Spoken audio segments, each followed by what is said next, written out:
నమస్తే welcome to special debate. Iran Israel మధ్య భీకర యుద్ధం కొనసాగుతుంది. గల్ఫ్ ప్రాంతంలో నెలకొన్న అస్థిరత యావత్ ప్రపంచంపై పెను ప్రభావం చూపనుంది. పశ్చిమాసియాతో పాటు అన్ని దేశాలపై ఆర్థికంగా ఎఫెక్ట్ చూపనుంది. భారత్లో పసిడి ముడి చమురు ధరలతో పాటు బాస్మతి తేయాకు ధరల్లో హెచ్చుతగ్గులు రానున్నాయి. ఇరాన్ ఇజ్రాయెల్ యుద్ధంతో ఇండియాలో బాస్మతి బియ్యం ధరలు తగ్గే అవకాశం ఉంది. ఇటీవల టెహ్రాన్కు పెరిగిన ఎగుమతుల కారణంగా బాస్మతి బియ్యం ధరలు పెరిగాయి.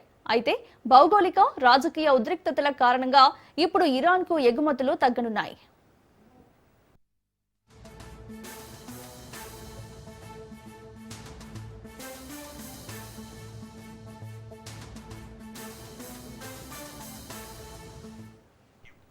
పశ్చిమాసియాలో యుద్ధ జ్వాలలు నేరుగా భారత ఆర్థిక వ్యవస్థపై ప్రభావం చూపుతున్నాయి. అనిశ్చితి ప్రధానంగా రెండు కీలక రంగాలను దెబ్బతీస్తోంది. అందులో మొదటిది ముడి చమురు దిగుమతులు, రెండోది భారత రైతుల ఆదాయానికి ప్రధాన వనరైన బాస్మతి బియ్యం తేయాకు ఎగుమతులు. ఇరాన్ సుప్రీం లీడర్ ఖమేనీ మరణం, దానికి ప్రతిగా ప్రతీకార దాడి అంతర్జాతీయ చమురు మార్కెట్ను షేక్ చేయనుంది.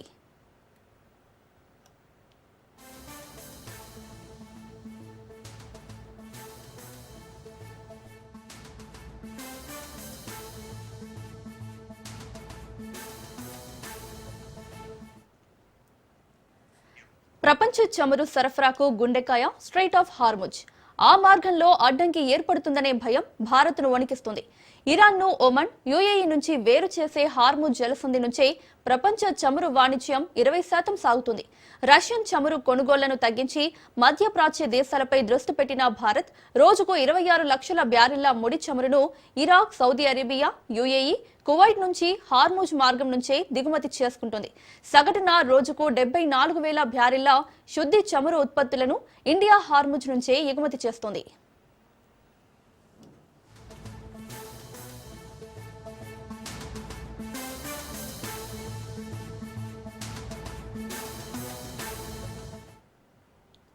అమెరికా బలగాల మోహరింపుతో ఇప్పటికే ముడి చమురు ధరలు 10% మేర పెరిగాయి.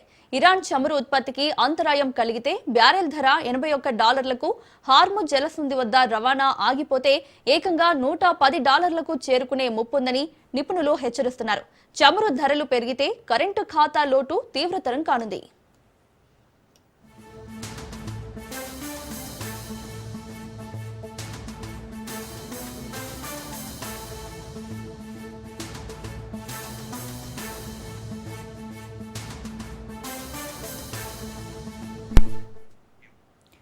చమురు దిగుమతుల కోసం ఎక్కువ డాలర్లను వెచ్చించాల్సి రావడంతో అంతర్జాతీయ మార్కెట్లో డాలర్కు గిరాకీ పెరిగి రూపాయి విలువ పడిపోయే అవకాశం ఉంది.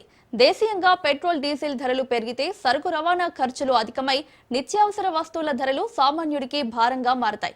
ఎర్ర సముద్రంలో అస్థిరత వల్ల నౌకలు ప్రత్యామ్నాయ మార్గాల్లో వెళ్లాల్సి రావడంతో రవాణా సమయం 20 రోజులు, ఖర్చులు 50% వరకు పెరగొచ్చు.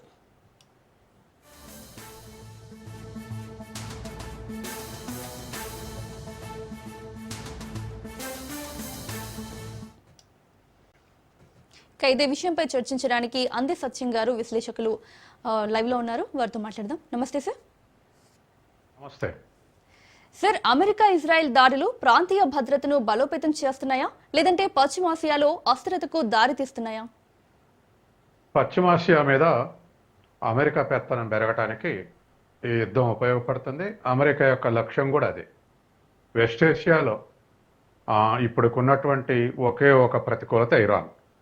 ఇరాన్ కూడా ధ్వంసం చేస్తే ఆ ప్రాంతంలో మిగతా రాజ్యాలు ఏవి కూడా అమెరికాకి ఎదురు తిరిగేటువంటి పరిస్థితి లేదు. రెండో వైపు దరిదాపు పెట్రోల్ ఎగుమతుల్లో లేదా మనం చేసుకున్న దిగుమతుల్లో ఇరాన్ మీద ఆధారపడ్డ దేశాలు చైనా తర్వాత భారతదేశమే. కాబట్టి ఇరాన్ వాళ్ళ చేతులకు పోతే లేదా అమెరికా చెప్పు చేతుల్లో ఉండేటువంటి పాలకుల చేతులకు మారితే ఖచ్చితంగా పరోక్షంగా చైనాని తర్వాత భారత్ను కూడా గ్రిప్పులో పెట్టుకోవచ్చు అనేటువంటి లక్ష్యం మరొకటి కూడా ఇవాళ అమెరికాకు ఉంది. కాబట్టి ఎప్పటి నుంచో వెస్ట్ ఏషియా మీద పెత్తనం కోసం ప్రయత్నం చేస్తూ ఉంది. ఇరాన్ ధ్వంసం చేసి ఖొమైనీ పాలన అంతం చేసి వాళ్ళ మాటినటువంటి పాలకులకు వచ్చేస్తే మొత్తం వెస్ట్ ఏషియా మొత్తం తన చేతుల్లోనే ఉంటుంది. ఆయిల్ ఎక్స్పోర్టింగ్ కానీ ప్రొడక్షన్ కానీ వాళ్ళ చేతుల్లో ఉంటుంది. ఆయిల్ మీద ఆధారపడ దేశాలు ప్రధానంగా చైనా, భారతదేశం వాళ్ళ చేతుల్లోకి వెళ్లాల్సి వస్తుంది. ఇటువంటి ఆధిక్యత కొరకే ఇవాళ అమెరికా ఆ ఇరాన్ని ధ్వంసం చేయాలనుకుంటుంది. గతంలో ఇట్లాగే అనేక పెట్రోలియం కంట్రీస్ స్వతంత్రంగా వ్యవహరిస్తే అట్లాగే ధ్వంసం చేసింది. ఇరాక్లో సద్దాం హుసేన్ పబ్లిక్ సెక్టర్లో ఆయిల్ శుద్ధి చేయడం మొదలుపెట్టాడు, సద్దాం హుసేన్ చంపేశాను. అట్లాగే లిబియా అట్లే ప్రవర్తించింది, గడాఫీని చంపేశారు. పాకిస్తాన్లో ఇమ్రాన్ ఖాన్ అమెరికాను వ్యతిరేకించినందుకు ఎన్నికైన ఇమ్రాన్ ఖాన్ ప్రభుత్వాన్ని కూలదోసి తన చెప్పు చేతుల్లో ఉన్నటువంటి మునీర్ సర్కార్ను తీసుకొచ్చింది. అట్లాగే వెనుజులాలో ఎన్నికైనటువంటి ప్రభుత్వాన్ని అధ్యక్షుని ఎత్తుకెళ్ళి ఇవాళ వెనుజులాలో ఉన్నటువంటి ఆయిల్ బావులను ఉత్పత్తి చేసేటువంటి అవకాశం అమెరికన్ మల్టీనేషనల్ కంపెనీస్కి అప్పచెప్పింది. ఇప్పుడు ఒక్క ఇరాన్ ఎదురు తిరిగినందుకు ఇరాన్ని ధ్వంసం చేస్తుంది. కాబట్టి అమెరికా యొక్క లక్ష్యం మొత్తం మధ్యప్రాచ్యాన్ని తన దేశంలో తన చేతుల్లో ఉంచుకోవటం, దాన్ని ఇజ్రాయెల్ ఒక పావుగా వాడుకోవటం చేస్తున్నటువంటి ఒక విస్తృత లక్ష్యంతో వాళ్ళ అమెరికా ఈ దాడులు కొనసాగుతూ ఉన్నాయి. అలాగే హార్ముజ్ జలసంధిలో అంతరాయం ఏర్పడితే భారత్లో ప్రభావం ఎంతవరకు ఉండొచ్చు? మన ఇంధన భద్రత ప్రమాదంలో పడుతుందంటారా? ఖచ్చితంగా పడుతుంది. ఎందుకంటే మన దేశంలో ఇప్పటి వరకు మన దేశంలో ఖర్చు ఆయిల్లో కేవలం మన దేశంలో ఉత్పత్తి చేసేది 12%. మనం 88% ఆయిల్ దిగుమతి చేసుకుంటున్నాం. ఈ దిగుమతి చేసేటలో రష్యా ప్రధాన పాత్ర వహించేది. రష్యా తర్వాత ఇరాన్నే మనకు ఆయిల్ ఎగుమతి చేస్తున్నటువంటి దేశం. రష్యాతోటి దిగుమతి చేసుకోకుండానే మన భారతదేశం మీద ఒత్తిడి తెచ్చి తగ్గించుకున్నాం, కనిష్ట స్థాయికి తగ్గించుకున్నాం. దీని ప్లేస్లో అమెరికా నుంచి కొంటున్నాం. అమెరికా నుంచి కొంటున్నందుకు ప్రతి బ్యారెల్కు $2 నుంచి $3 అధికంగా పెట్టి కొంటున్నాం. అంటే బ్యారెల్ అంటే దరిదాపు 120 లీటర్లు, అంటే ఒక పీపా. కాబట్టి ఒక బ్యారెల్కు $2-3 ఎక్కువ పెట్టి ఇవాళ అమెరికా నుంచి కొంటున్నందుకు మన మీద అదనంగా 20% దిగుమతి భారం పడుతుంది. తర్వాత రెండవది, ఆ హార్ముజ్ జలసంధి నుంచి మనం ఎప్పుడైతే రష్యా నుంచి కొనటం బంద్ చేసామో ఇవాళ గల్ఫ్ నుంచే మనం దిగుమతులు చేసుకోవాలి. పరిసర ప్రాంతాల నుంచి గల్ఫ్ నుంచి దరిదాపు ఆ హార్ముజ్ జలసంధి ద్వారా 30% పెట్రోల్ మనం దిగుమతి చేసుకుంటున్నాం. ఇప్పుడు ఇరాన్ అమెరికా వ్యతిరేకంగా దాన్ని మూసేసింది. ఈ మూసేయటం మరికొంత కొనసాగితే 30% ఆయిల్ మనం ఇప్పుడు ఇక్కడ నుంచి హార్ముజ్ నుంచి వచ్చేటువంటిది ఆగిపోతే అవి ఇతర దేశాలు చుట్టి రావాలి. అందువల్ల దరిదాపు మనకు 20 రోజులు ఎక్కువ పెరుగుతుంది సప్లైకి. తర్వాత 50% ఖర్చు పెడుతుంది, దిగుమతి ఖర్చు 50% పెరుగుతుంది. వీటన్నిటితోటి రష్యా నుంచి లేకపోవటం, తర్వాత హార్ముజ్ జలసంధి బూడించడం, తర్వాత ఇరాన్ నుంచి దిగుమతి చేసుకునే అవకాశం కోల్పోవడం, వీటన్నిటి దృష్ట్యా ఇప్పుడు యావరేజ్న $70-80 నడుస్తుంది ఒక బ్యారెల్కు. అది తాత్కాలికంగా 10 రోజుల్లో $80లకు, దీర్ఘకాలంలో $110 పెరిగేటువంటి అవకాశం ఉంది. కాబట్టి ఖచ్చితంగా పెట్రోల్ దిగుమతి బిల్లు ఎక్కువ అవుతుంది. మనం ఇయర్లీ $280 బిలియన్ ఆయిల్ దిగుమతి బిల్లు మంది. దానికి 20%-30% పెరిగితే అది దరిదాపు మరొక $50-60 బిలియన్ మనం నష్టపోయే అవకాశం ఉంది. కాబట్టి పెట్రోల్ ధరలు పెరిగితే ఏది ఆలస్యం కావటం వల్ల కానీ దిగుమతి ఖర్చు కానీ పెరిగితే మన దేశంలో అన్నిటి ధరలు పెరుగుతాయి. ఎందుకంటే petroleum is an input for every product. అన్ని సరుకులలో కూడా ఇది ఇన్పుట్కి ఉపయోగపడుతుంది. కాబట్టి అన్నిటి మీద ఆ ప్రభావం ఉండి అన్నిటి ధరలు పెరిగేటువంటి అవకాశం ఉంది. ఓవరాల్గా మన దేశంలో ఇన్ఫ్లేషన్ రేటు కొంత పెరిగే అవకాశం ఉంది, ఖర్చు పెరిగే అవకాశం ఉంది, ఉత్పత్తులకు ఖర్చు పెరిగే అవకాశం ఉంది. దిగుమతులు బిల్లు పెరగడంతో మనకు దరిదాపు ఒక $60-70 బిలియన్ అదనం ఖర్చు అయితే డాలర్లకు డిమాండ్ పెరిగి డాలర్ ధర పెరుగుద్ది, రూపాయి విలువ పడిపోద్ది, మరింత పడిపోయేటువంటి అవకాశం ఉంది. డాలర్ మనకు ప్రియం అవుతుంది కాబట్టి దాని ప్రైస్ పెరిగే అవకాశం ఉంది. ఈ విధంగా భారతదేశ ఆర్థిక వ్యవస్థ విస్తృతమైనటువంటి ప్రభావం ఇవాళ ఇరాన్ మీద అమెరికా దాడి చేయటం వల్ల మన మీద నెగిటివ్ ఎఫెక్ట్ ఉండేటువంటి అవకాశం ఉంది. Yes sir. భారత వ్యూహాత్మక చమురు నిల్వలు ఎంతకాలం సరిపోతాయంటారు? అలాగే పెట్రోల్ డీజిల్ ధరలు ఎలా ఉండొచ్చు? మన దగ్గర ఉండేటువంటి నిల్వలు పెద్దగా మనం దీర్ఘకాలిక అవసరాల కోసం నిల్వ చేసుకునే పద్ధతి లేదు. మహా అయితే మన డొమెస్టిక్ ప్రొడక్షన్, తర్వాత నిల్వ చేసుకున్నటువంటి క్యాపబిలిటీస్ అన్ని కలిపితే కూడా 45 రోజుల కన్నా ఎక్కువ రావు. కాబట్టి మనం హెక్టిక్గా వాటి మీద ఆధారపడి ఉన్నాం. కాబట్టి ఖచ్చితంగా మన ఆర్థిక వ్యవస్థ అది పెను ప్రభావం చూపెడుతుంది. ఇరాన్ నుంచి దిగుమతి చేసుకుని ఇరాన్ ఎక్స్పోర్ట్ చేసే దాంట్లో నెంబర్ 1 దిగుమతి చేసుకునేది చైనా, నెంబర్ 2 ఇండియా. ఇరాన్ మీద ఆధారపడి ఆయిల్ని దిగుమతి చేసుకున్నటువంటి దేశాలు. ఇప్పుడు చైనా మీద ఒత్తిడి వేస్తుంది, భారత్ మీద ఒత్తిడి వేస్తుంది. కాబట్టి ఇవాళ ఉన్నటువంటి పరిస్థితుల్లో ఇరాన్ని ధ్వంసం చేయటం వల్ల పరోక్షంగా అన్ని దేశాల మీద ఈ దెబ్బ పడుతుంది. అమెరికా వ్యూహం కూడా అది. తర్వాత మనం ఎప్పుడు కూడా ఇజ్రాయెల్కి వ్యతిరేకంగా మనం ఆనాడు నెహ్రూ నుంచి మొన్నటి వరకు కూడా 2014 వరకు కూడా ఇజ్రాయెల్కి వ్యతిరేకంగా, అమెరికాకు వ్యతిరేకంగా అలీల దేశాలని మనం సమీకరించి థర్డ్ వరల్డ్ కంట్రీస్కి అండగా నిలబడ్డాం. తర్వాత పాకిస్తానీలకు అండగా నిలబడ్డాం ఇజ్రాయెల్ వ్యతిరేకంగా. కానీ మొన్న మోడీ ఇజ్రాయెల్ ఇటువంటి వాతావరణంలో కూడా ఇరాన్ మీద దాడి చేసిన తర్వాత దాని అనేక గల్ఫ్ కంట్రీస్ మన ఇజ్రాయెల్కి దూరంగా ఉంటున్నాయి. ఆఖరిగా చైనా, రష్యా కూడా వ్యతిరేకిస్తున్నాయి. వాటిని పక్కకు పెడితే గల్ఫ్ కంట్రీస్, ఈవెన్ అమెరికా మిత్ర దేశం బ్రిటన్ కూడా దూరంగా ఉంటుంది. అటువంటిది మన ప్రధాని పోయి ఇజ్రాయెల్ పర్యటించి ఇజ్రాయెల్కు హాత్ అందించడం అనేది, చేయి అందించడం అనేది కరెక్ట్ కాదు. మనం గత 70 ఏళ్ళుగా అనుసరిస్తున్నటువంటి దానికి భిన్నంగా భారత ప్రభుత్వం వ్యవహరించింది. ఇప్పుడు కూడా ఇరాన్ మీద దాడి చేస్తూ ఉంటే అన్ని దేశాలు ఖండిస్తుంటే మన దేశం మాత్రం చర్చల ద్వారా పరిష్కరించుకోవాలంటాం తప్ప ఖండించట్లేదు. కాబట్టి ఈ వైఖరి భవిష్యత్తులో చాలా వర్ధమాన దేశాలకు ఇది నష్టం చేకూరుస్తుంది. ఎందుకంటే ఒకటి, మనకి ఇరాన్ మిత్ర దేశం, చైనా, రష్యాతో పాటు మనకు కూడా మిత్ర దేశం ఇరాన్. తర్వాత పాకిస్తాన్కు మీద దాడి చేయాల్సినటువంటి వ్యూహాత్మకంగా మనం ఇరాన్ సహాయం తీసుకుంటున్నాం. పాకిస్తాన్ వెస్ట్లో ఇరాన్ ఉంటుంది, పాకిస్తాన్కి ఇరాన్కు బోర్డర్ కూడా ఉంది. కాబట్టి ఇరాన్ అట్లా మనకు ఫేవరబుల్ కంట్రీ. అటువంటి కంట్రీకి వ్యతిరేకంగా ఒక్క మాట మాట్లాడలేకపోతున్నాం, ఇజ్రాయెల్ని వ్యతిరేకించలేకపోతున్నాం. తర్వాత ట్రేడ్ ఏమన్నా ఎక్కువ ఉందా అంటే అది కూడా లేదు. ఇవాళ మనకు చైనాకు మధ్య ట్రేడు $120 బిలియన్, మనకు అమెరికా మధ్య ట్రేడ్ $140 బిలియన్, మనకు రష్యాకు మధ్య $64 బిలియన్. కానీ ఇజ్రాయెల్కి మనకున్నటువంటి మధ్య ట్రేడు $4 బిలియన్ మాత్రమే. మనం ఎగుమతి చేసేది 2.26, మనం దిగుమతి చేసుకుంది 1.7.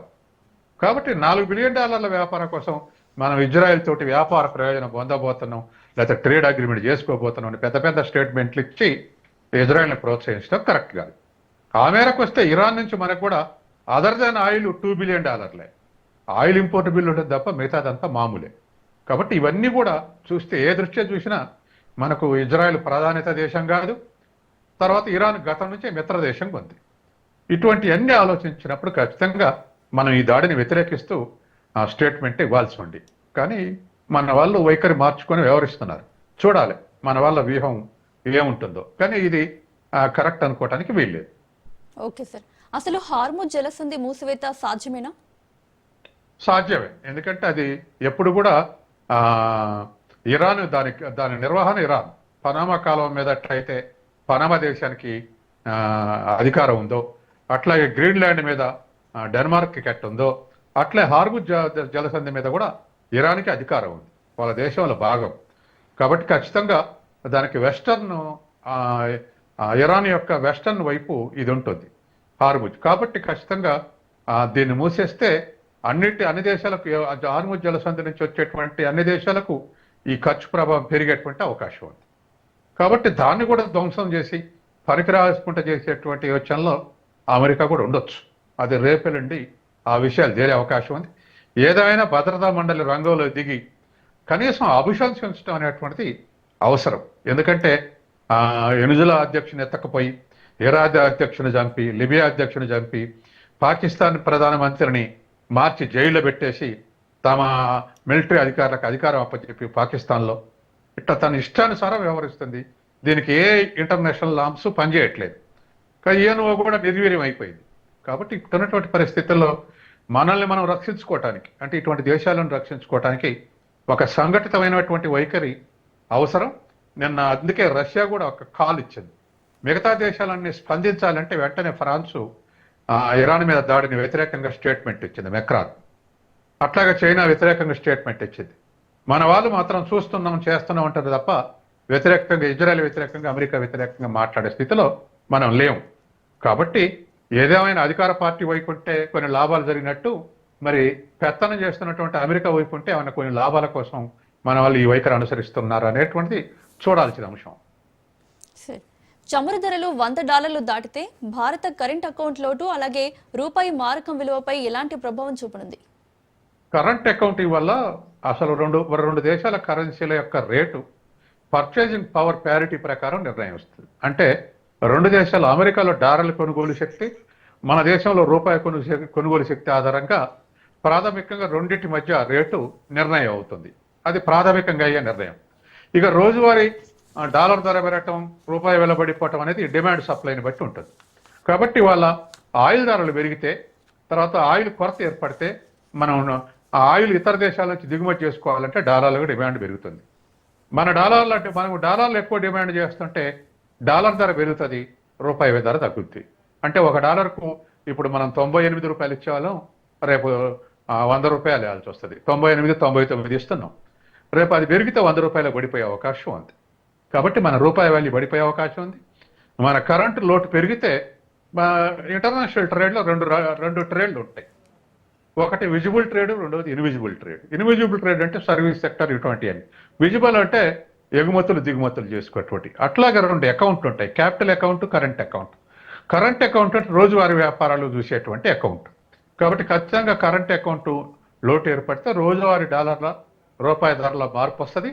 కాబట్టి డాలర్ల డిమాండ్ పెరిగి మన రూపాయి విలువ పడిపోయేటువంటి అవకాశం ఉంది.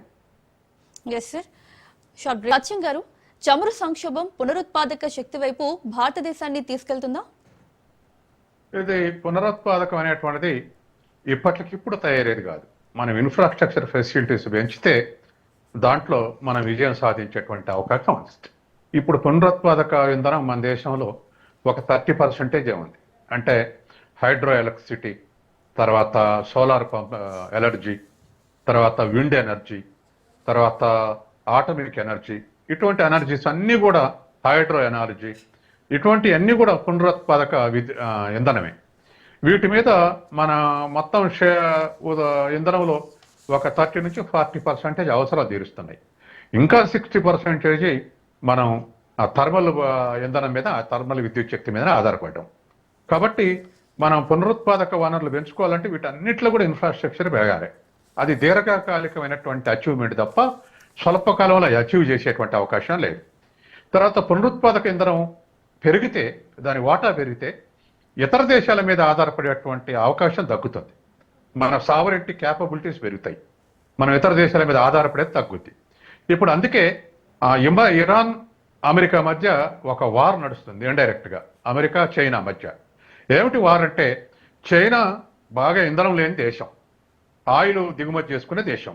ప్రపంచంలో నెంబర్ 1 దేశం చైనా, నెంబర్ 2 దేశం ఇండియా, ఆయిల్ దిగుమతులు చేసుకునే దేశం. తర్వాత అమెరికాకు రాజకీయంగా శత్రువులు చైనా, రష్యా. అట్లాగే మిత్రంలో శత్రుత్వం అంటే పాకిస్తాన్ మనకు వైరుధ్యం వచ్చినా, ఇంకో వైరుధ్యం వచ్చినా మనం శత్రువు లిస్టులో వేస్తుంది అమెరికా. పాకిస్తాన్ తోటి వైరుధ్యం రాకపోతే మిత్రంగా వేస్తుంది. కాబట్టి పరోక్షంగా మనల్ని కూడా కంట్రోల్ చేయాలన్నది, ప్రత్యక్షంగా రష్యా చైనాని కంట్రోల్ చేయాలని ఉంది.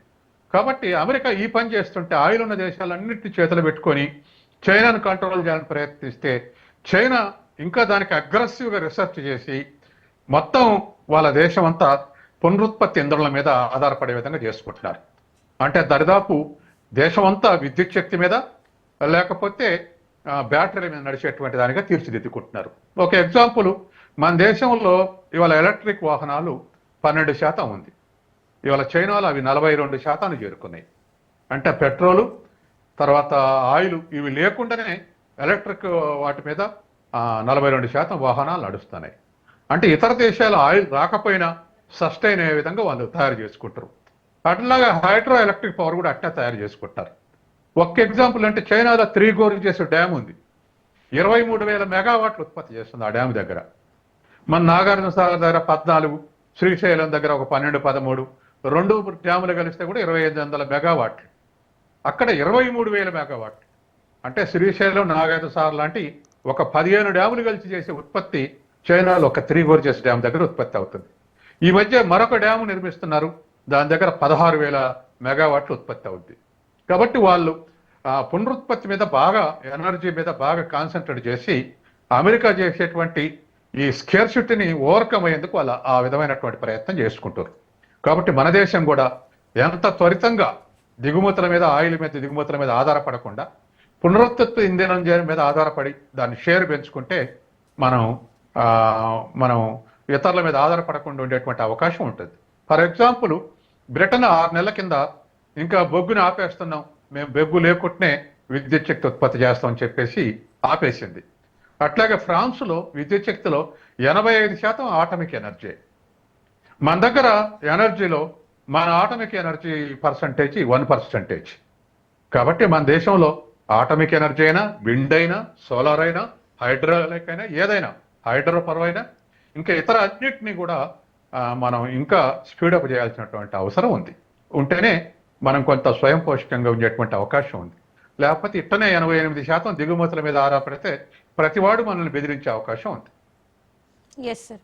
లక్కీలీ మన ఇప్పుడు ప్రజెంట్ ఉన్న జనరేషన్ కూడా పెట్రోల్ డీజిల్ కాదని చెప్పేసి ఎలక్ట్రిక్ వైపు మలుతున్నారు. ఎలక్ట్రిక్ వాహనాలు అంటే కొనుక్కోవడానికి ఎక్కువగా అంటే ఇంట్రెస్ట్ అది చూపిస్తున్నారు. మన స్వతంత్రమే కాదండి. ప్యారిస్ అగ్రిమెంట్ ఉంది. 2015 ప్యారిస్ అగ్రిమెంట్లో అన్ని దేశాలు సంతకం చేసినాయి. రానున్న కాలంలో ఆ పునరుత్పత్తి ఇంధనం మీద ఎక్కువ ఆధారపడాలి, బొగ్గు ఆధారిత ఇది తగ్గించాలి. గతంలో ఉన్నటువంటి 1.5 సెంటీగ్రేడ్ వెనక్కు తగ్గాలి ఉన్నటువంటి పరిస్థితి నుంచి. కాబట్టి ఆ విధంగా అచీవ్ కావాలని ప్యారిస్ అగ్రిమెంట్ ఉంది. ఓకే. ఆ అగ్రిమెంట్ ప్రకారం అన్ని దేశాలు ప్రయత్నం చేస్తున్నాయి. ఆ ప్రయత్నంలో చైనా స్పీడ్లో ఉంది, మనం కాస్త స్లోలో ఉన్నాం. యూరోప్, అమెరికా మనకన్నా కొద్దిగా మెరుగులో ఉన్నారు. Yes sir. చమురు ధరల పెరుగుదల దేశీయ ద్రవ్యోల్బణాన్ని ఎంతవరకు పెంచగలదు? ఖచ్చితంగా పెంచుతుందండి. ఎంత పెంచుతుందంటే ఇంటర్నేషనల్ ట్రేడ్లో దాని ఇంటర్నేషనల్ మార్కెట్లో దాని రేటు ఎంత పెరుగుతుందో చూడాలి.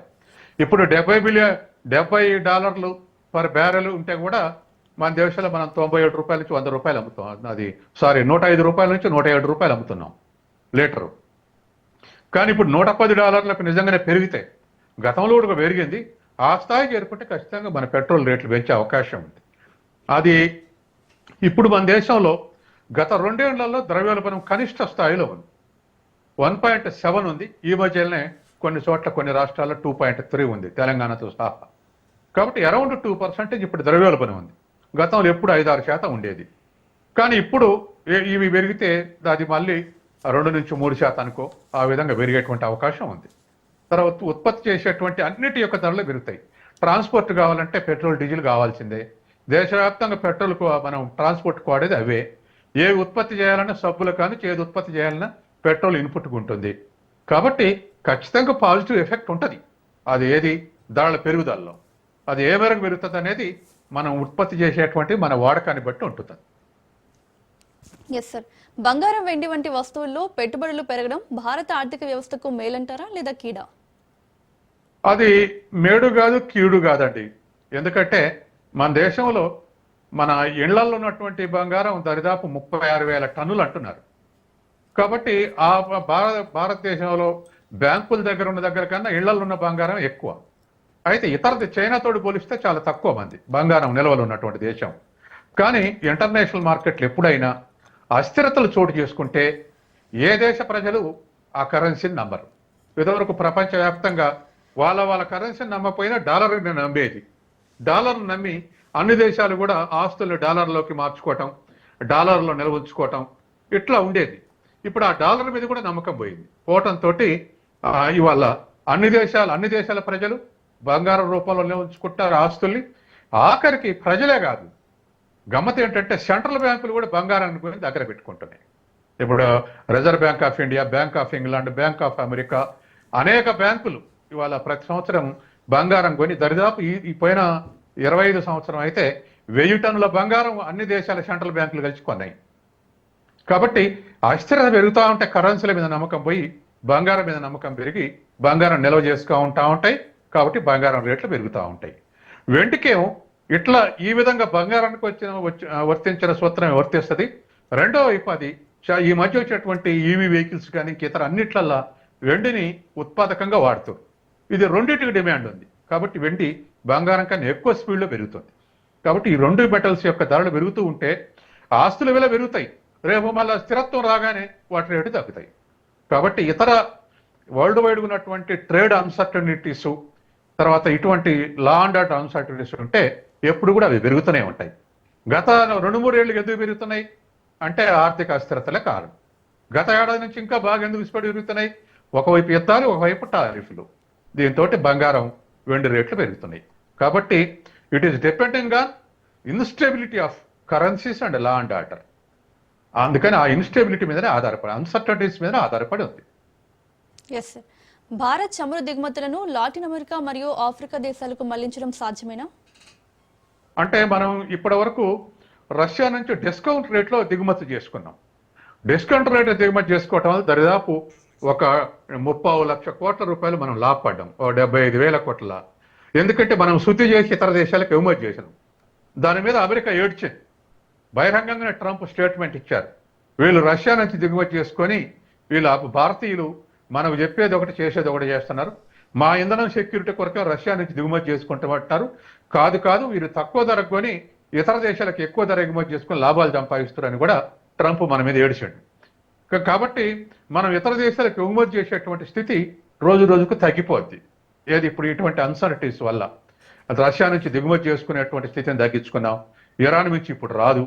వెనుజులా నుంచి దిగుమతి చేసుకోవాలంటే కొంత ఖరీదు ఎక్కువైంది. ఇవన్నీ కూడా మనకు ఉన్నటువంటి, మీరు ఇప్పుడు ఏదైతే అన్నారో ఎగుమతి చేసుకుంటాం, ఆ అడ్వాంటేజ్ తగ్గిపోయేటువంటి అవకాశం ఉంది. ఎస్ సార్, థ్యాంక్ యూ సత్యం గారు స్పెషల్ డిబేట్లో పాల్గొన్నందుకు. ఇది వాళ్ళ స్పెషల్ డిబేట్. చూస్తూనే ఉండండి రాజ్ న్యూస్.